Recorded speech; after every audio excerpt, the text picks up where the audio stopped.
할렐루야. 이 거룩한 아침에 성전에서 예배드리는 우리 성도님들, 또 가정을 성전 삼아 예배드리는 성도님들, 하나님의 은혜와 축복이 충만하시기를 주님의 이름으로 축원합니다. 특별히 오늘 꽃을 받아 마땅하신 우리 아버지 어머니로 살아가시는 우리 성도님들, 자식 키우느라고 참 고생 많으십니다. 자식 키우기도 어려운데 아직 자식 노릇이 끝나지 않은, 또 우리는 자식 노릇도 해야 됩니다. 그 무거운 짐을 잘 지고 가는 우리 성도님들, 하나님께서 축복해 주실 줄로 믿습니다. 우리 서로 박수로 하나님이 축복해 주시기를 바랍니다. 축복하시겠습니다.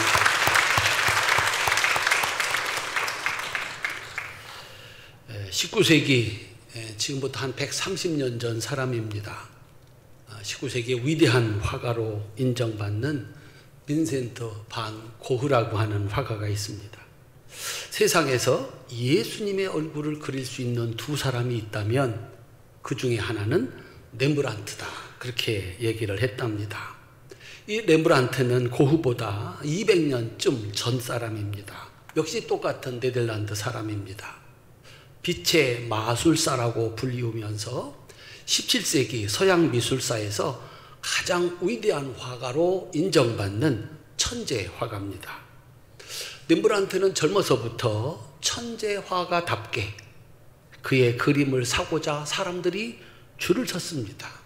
부러울 것 없는 성공과 명성과 부를 누렸습니다. 그의 삶의 모든 목표는 돈이었습니다. 얼마나 돈을 많이 벌었는지, 돈을 좋아했는지 모릅니다. 그런데 돈은 우리가 알거니와 버는 것보다 쓰는 게 문제 아닙니까? 너무 많이 써서 결국은 파산을 하게 됐습니다. 그 와중에 아들과 두 딸이 죽고 아내마저 죽었습니다. 늙어서는 남은 아들의 죽음마저 지켜보면서 가난하고 쓸쓸한 외로운 노년을 보냈습니다. 그가 죽기 2년 전에 그린 마지막 그림이 돌아온 탕자라고 하는 그 유명한 그림입니다. 그에게 이 그림은 단순한 그림이 아니라 자신의 신앙 고백이기도 했습니다. 그래서 남다른 감동으로 많은 사람들을 변화시켰습니다. 우리 그 그림을 한번 보도록 하겠습니다. 렘브란트를 빛의 마술사, 빛과 어둠의 화가라고 평가합니다. 이유는 어두운 배경에서 빛을 통해서 중요한 것들을 순서대로 드러나게 하는 기법을 쓰기 때문입니다. 우리가 잘 아는 그림입니다. 이 그림에는 아버지와 그 품에 안긴 아들, 오른쪽에 우뚝 서 있는 사람, 그리고 빛이 없는 어둠 속에 세 사람이 있습니다. 보이시나요? 어둠 속의 세 사람, 저 뒤에 희미하게 서 있는 사람까지 세 사람이 있습니다. 누가 보아도 이 그림의 중심은 돌아온 탕자와 그를 아는 아버지입니다. 그리고 그 아버지 품에 안긴 이 돌아온 탕자의 모습은 마치 렘브란트 자신의 모습처럼 더 이상 초라하게 그릴 수 없을 정도로 남루한 모습으로 그렸습니다. 그리고 이제 됐다, 돌아왔으니 됐다, 그렇게 말하는 것 같은 아버지와 아들의 한없는 편안한 얼굴입니다. 그리고 오른쪽에 우뚝 서서 노려보듯 내려다보고 있는 인물, 누구일까요? 누구일까요? 큰아들, 탕자의 형 큰아들. 근거는 무엇인가? 아버지의 얼굴과 똑같은 밝은 빛의 얼굴, 같은 색, 같은 스타일의 유대인 복장, 긴 옷은 그가 상속자임을 의미한다, 그렇게 해설을 합니다. 그런데 이 큰아들은 눈살을 찌푸리고서 노려보듯 오른쪽에 우뚝 서 있습니다. 이 그림의 주인공은 누구인가? 당연히 가장 밝은 빛의 아버지와 그 품에 안긴 아들입니다. 그런데 이 그림에서 누가 가장 큰가? 렘브란트가 강조하고 싶은 것은 어쩌면 탕자도 아버지도 아닌 큰아들인 것 같습니다. 왜냐하면 이 그림에는 원문이 있습니다. 렘브란트는 지금 그림으로 예수님의 말씀을 전하고 있습니다. 우리가 잘 아는 탕자의 비유를 그림으로 설명하고 있는 겁니다. 저는 오늘 똑같은 본문을 설교로 예수님의 말씀을 여러분들에게 전하고 있습니다. 말씀을 전하는 사람의 의무는 그 뜻을 바로 전하는 것입니다. 이걸 잘못 전하게 되면 큰일 나는 겁니다. 하나님이 이 비유를 통해서 뭐라고 말씀을 하시는 건가? 렘브란트는 무엇이라고 알았는가? 오늘 설교하는 여러분의 목사님은 이 비유에서 하나님은 무엇을 가르치고 싶은 것인가? 오늘 렘브란트에 의해서 그림이 된 오늘 본문을 통해서 우리에게 오늘 또 말씀하시는 하나님의 음성을 들을 수 있기를 주님의 이름으로 축원합니다.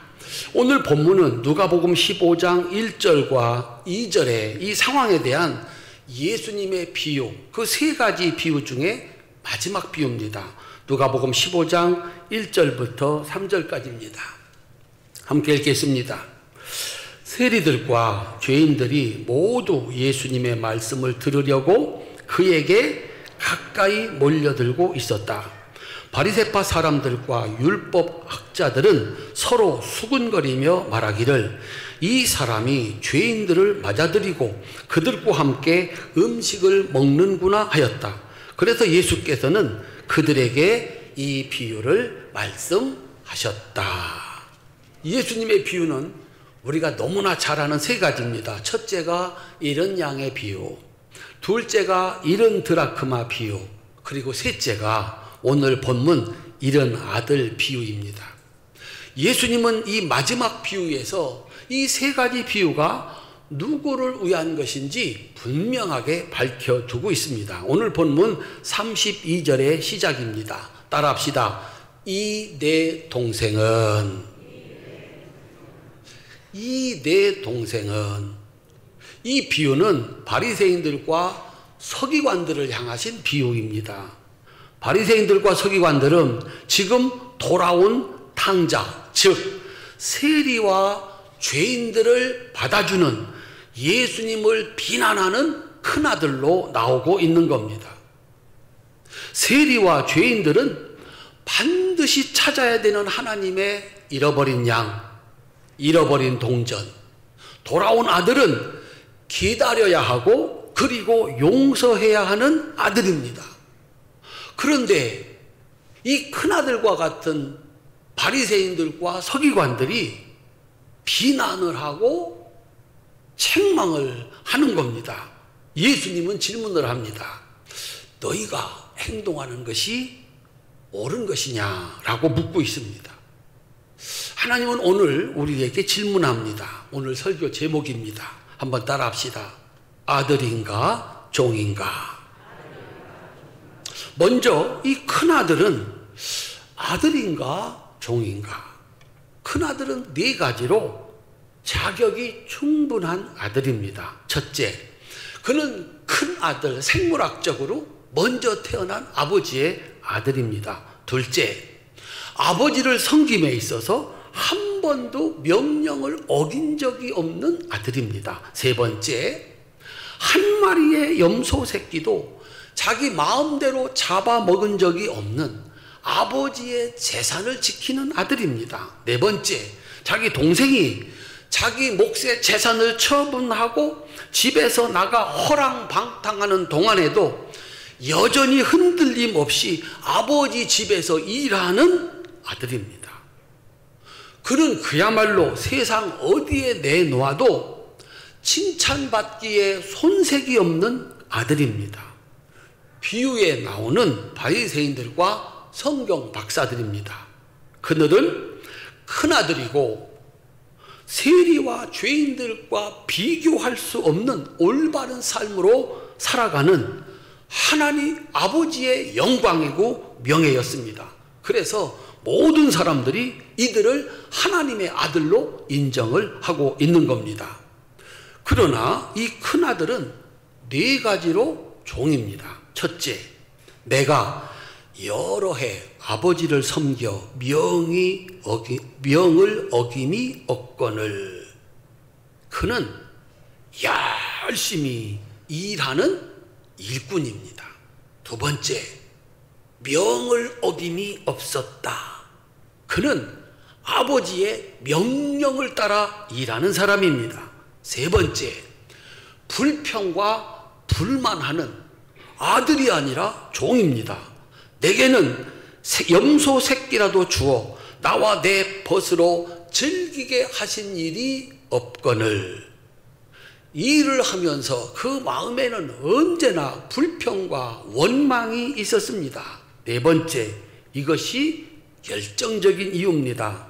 아버지의 마음, 아버지의 뜻을 모르고 오히려 아버지를 비난하는 아들이 아닌 아들, 그 동생을 정죄하고 그 동생을 받아주는 아버지에게 비난을 퍼붓고 분노하는 아들, 끝내는 즐거운 잔치상에 앉지 않았습니다. 그는 아들의 자리를 내려놓고 그저 집안에서 열심히 일하는 종이었던 겁니다. 두 번째, 둘째 아들은 아들인가 종인가? 그는 네 가지로 역시 아들의 자격을 잊어버리고 종이 된 사람입니다. 첫 번째, 내 몫을 주십시오. 법적인 근거를 들어서 자기 재산을 요구해서 자신의 몫을 챙겼습니다. 그는 법적으로 아버지와의 관계를 청산한 것입니다. 둘째, 그는 자신이 모으지 않은 아버지의 재산을 의미 없는 일에 탕진했습니다. 그는 아들이 아니라 죄인이 됐습니다. 셋째, 그는 생존을 위해서 스스로 돼지를 치는 이방인의 종이 됐습니다. 마지막 네 번째, 스스로 돼지의 음식을 구하여도 얻지 못하는 종은 고사하고 돼지만도 못한 존재가 됐습니다. 비유에서 세리와 죄인들입니다.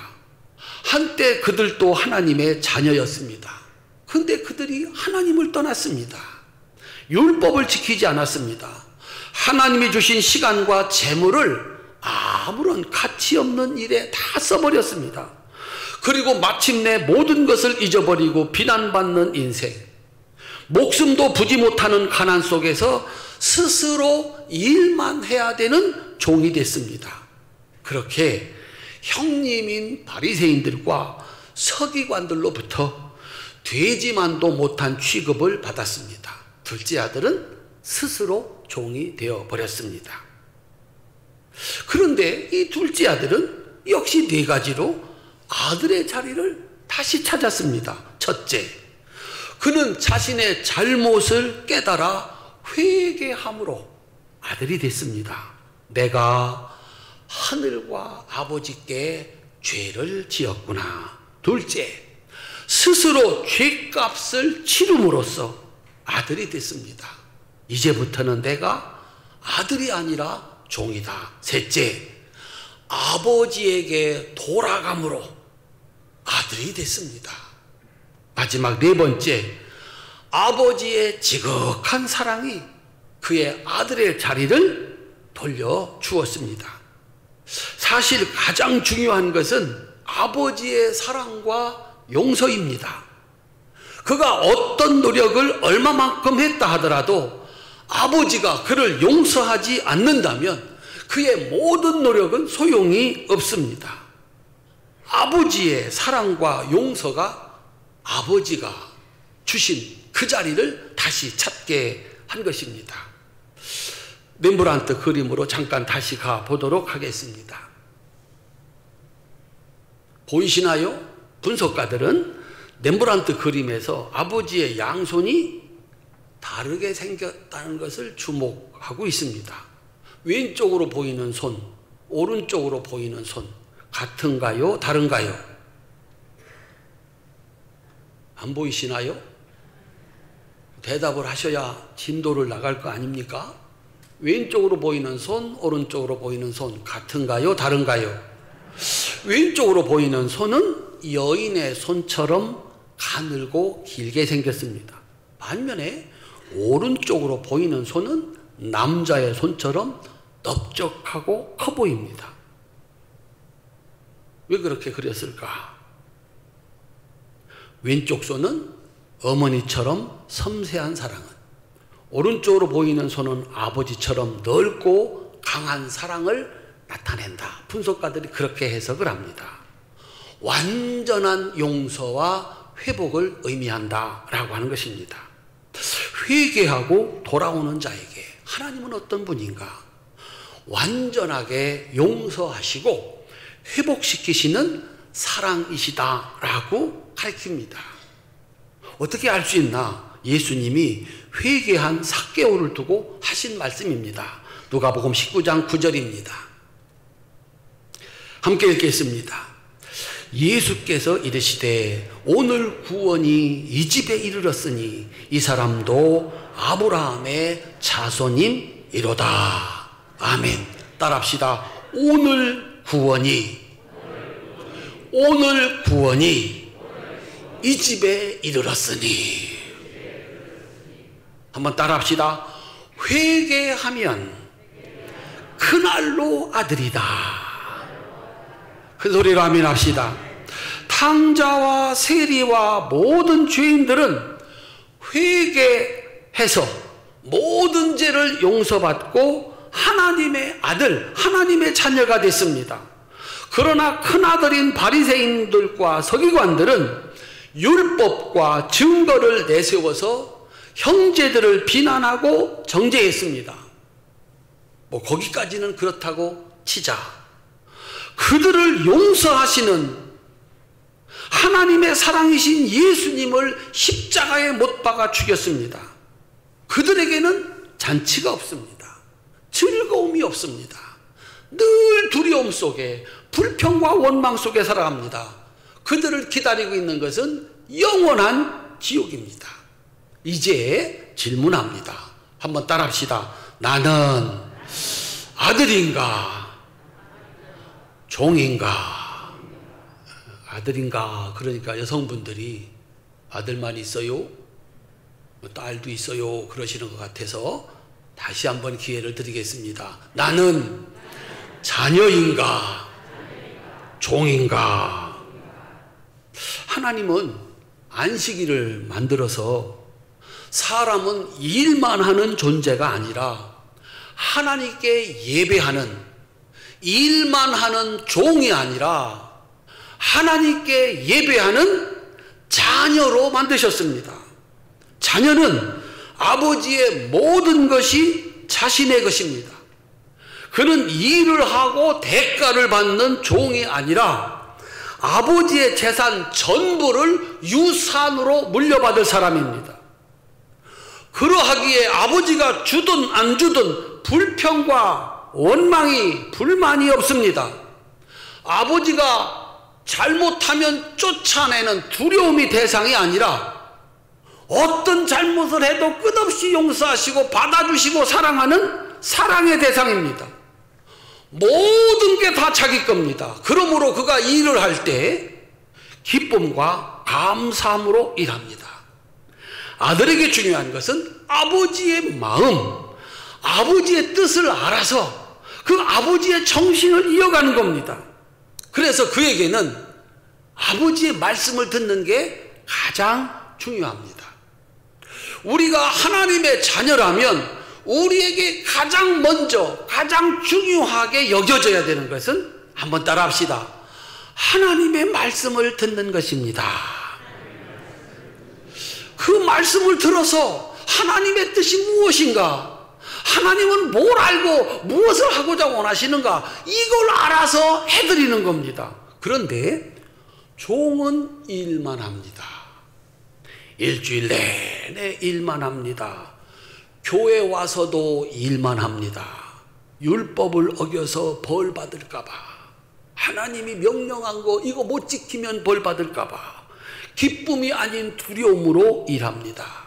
종이니까 일은 적어야 하고 받는 것은 많아야 됩니다. 그래서 종으로 사는 사람은 아무리 많이 해주어도 불평과 원망입니다. 욕심에는 끝이 없기 때문입니다. 종에게 주인의 마음 관심 없습니다. 이 집 내 집 아닙니다. 부당하다고 생각하면 주저 없이 비판하고 정죄합니다. 그들이 들이대는 것은 법과 증거입니다. 틀린 말이 하나도 없습니다. 그래서 죄인들을 용서하시는 하나님마저 비난합니다. 오만하게 서서 정죄합니다. 종으로 사는 사람에게는 평생 기쁨이 없고 잔치가 없습니다. 사랑하는 성도님들, 나는 지금까지 하나님의 자녀로 살아왔나? 아니면 일하고 뭔가를 받고 잘못하면 쫓겨날 것 같아서 두려움으로 사는 종으로 살았나? 먼저 사람의 신분을 결정하는 것은 부모님입니다. 주인의 아들로 태어나면 아들입니다. 종의 아들로 태어나면 종입니다. 부모인 내가 종이 아닌 자녀로 살아가야 할 이유입니다. 내가 하나님의 자녀로 살아가면 내가 낳는, 그래서 기르는 자식들은 하나님의 자녀가 되는 겁니다. 그런데 내가 종으로 살아가면 내 자식은 종의 자식이 되는 겁니다. 그래서 우리는 내가 먼저 해야 될 일은, 자식들한테 줄 선물은 내가 하나님의 아들로, 하나님의 딸로 살아가야 된다는 사실입니다. 기쁨과 감사, 용서와 사랑으로 사는 사람이 하나님의 자녀입니다. 두려움과 불평과 불만, 정죄와 비난으로 사는 사람이 종입니다. 저 사람 틀렸다. 우리 집 틀렸다. 우리 회사 틀렸다. 우리 교회 틀렸다. 한국교회 틀렸다. 우리나라 틀렸다. 법을 들이대고 증거를 들이대고 심판합니다. 비난합니다. 정죄합니다.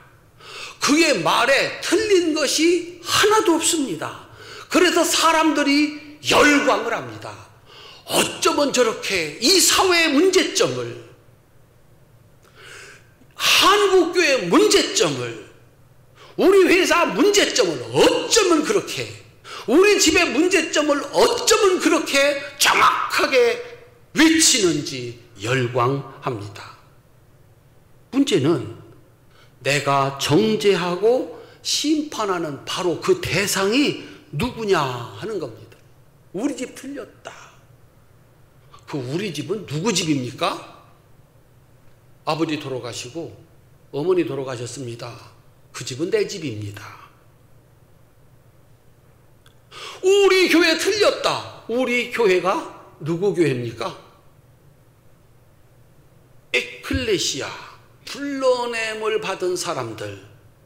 한번 따라 하십시오. 내가, 큰 소리로 내가 활천교회입니다. 큰 소리로 하면 유명한 분들이 한국교회 틀렸다. 희망 없다.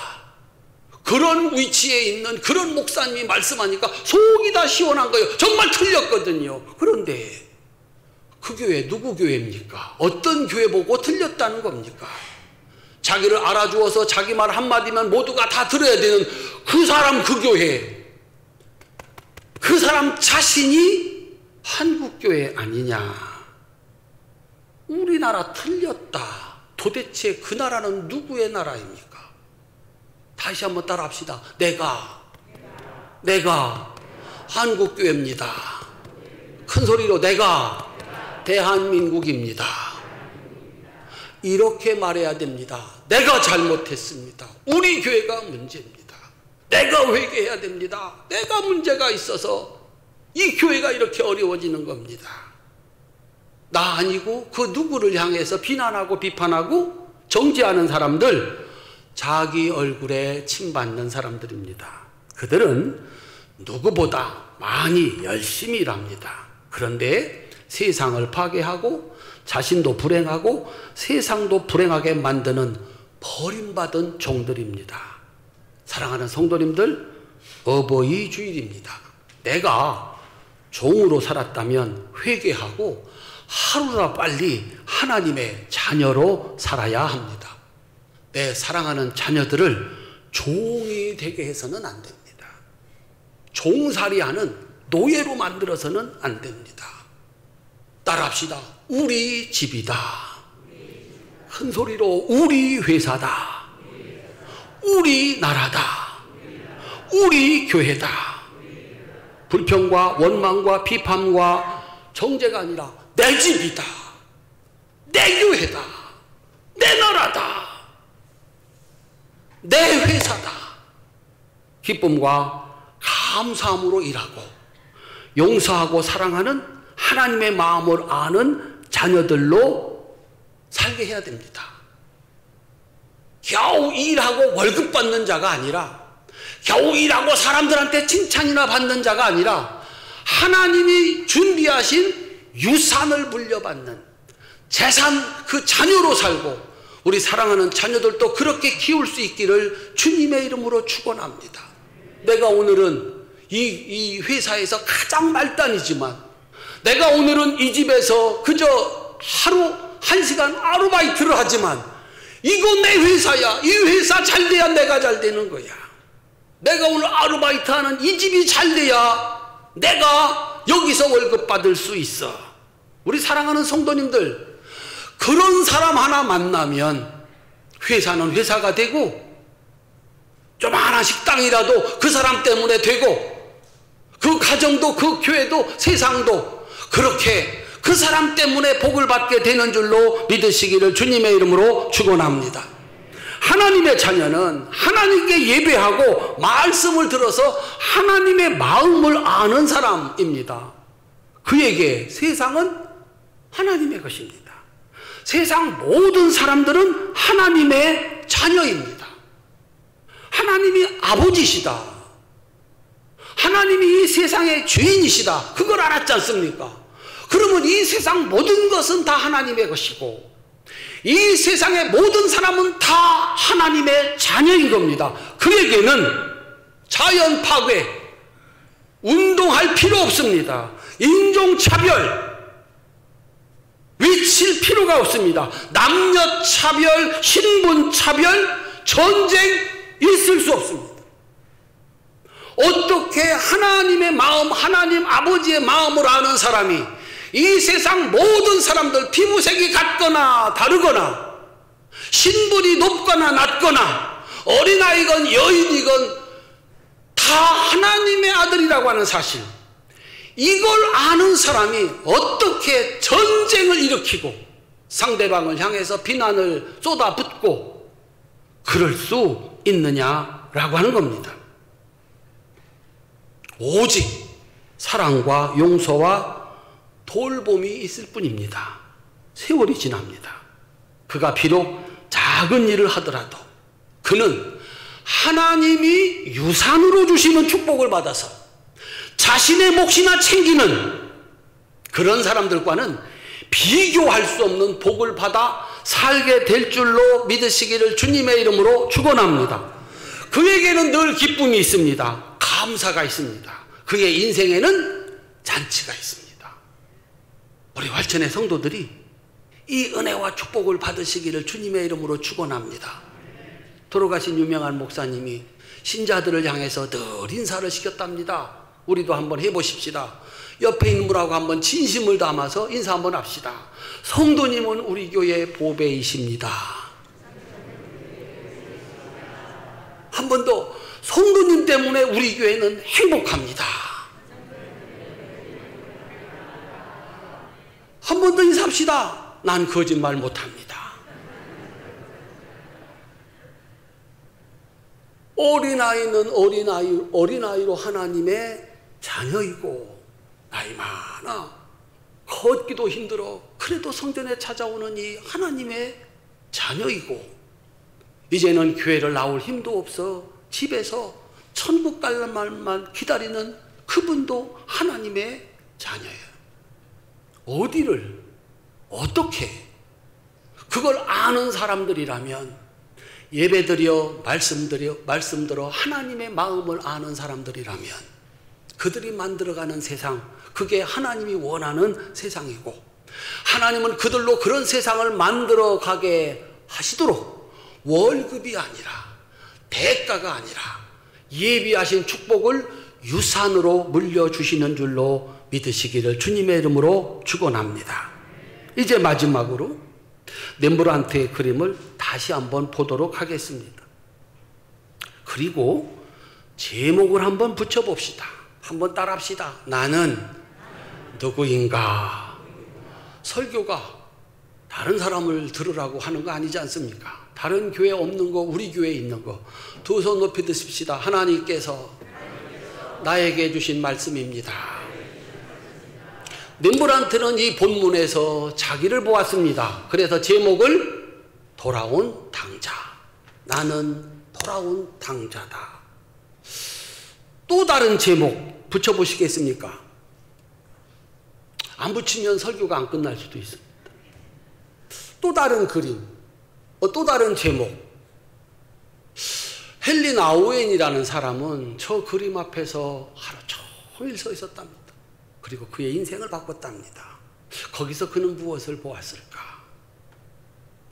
목사님들이 두 번째 제목, 집 안의 당자, 이렇게 제목을 지어가지고 설교를 하기도 합니다. 집 안의 당자 누굽니까?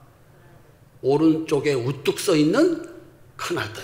그는 분명히 아들이었는데 그는 당자였습니다. 그래서 집 안의 당자, 이렇게 짓기도 합니다. 또 다른 제목 혹시 없을까요? 나를 쳐다보지 말고 대답을 하셔야 돼요.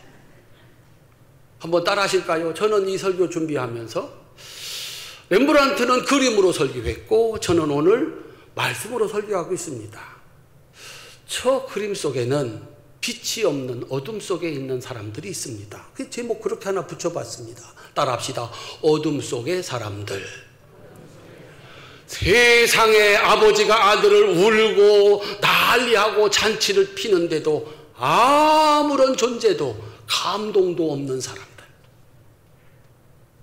죽었다가 돌아왔는데도 나가서 탕자가 되어서 모든 것을 잃어버리고 왔다는 그 사실을 아는데도 들리지도 않고 보이지도 않아서 아무런 변화가 없는 사람들. 빛이 있으면 뭐하나, 들었으면 뭐하나, 보았으면 뭐하나, 변하지 않는 사람들. 그들은 여전히 어둠 속에 있습니다. 그래서 어둠 속의 사람들, 그렇게 제목 하나 붙일 수 있겠다. 마지막 오늘 설교 준비하면서 제가 지은 이름입니다. 한번 큰 소리로 따라해 보시겠습니까? 해줄까요 말까요? 목사님이 지은 제목 할까요? 하라고 하니까 하는 겁니다. 하지 말라고 하면 안 했을 텐데. 따라합시다. 아버지의 마음. 세상 내 나라다. 세상 모든 사람들은 내 자녀들이다. 너희들이 해야 할 일은 사랑하고 용서하는 일이다. 돌아보는 일이다. 그런 자는 누구든지 나의 아들, 나의 딸, 나의 자녀다. 하나님의 종이 아니라 하나님의 아들로 사는 사람들. 일하고 대가나 바라는, 그래서 언제나 더 주지 않는다고 불평하고 원망하는 사람들. 조금만 잘 되면 오만방자하여서 세상 사람들을 향해서 거침없이 비판하고 비난하고 정죄를 쏟아붓는 종살이가 아니라 하나님의 아들로, 하나님의 자녀로 살아서 사는 것이 즐겁고 일하는 것이 즐겁고, 그래서 내 인생에는 하나님이 유산으로 주셔서 나는 이것밖에 일을 안 했는데 아버지 것이 다 내 것이라. 그래서 그 인생에는 잔치가 끊어지지 않는 이 축복이 우리 활천의 모든 성도들에게 있으시기를, 자자손손 종이 아니라 하나님의 자녀로 살아서 대가가 아니라 유산으로 여러분들은 상상도 못했던 하나님의 은혜와 축복을 받아 누리시는 그 복된 역사가 있으시기를 주님의 이름으로 축원합니다. 기도하시겠습니다.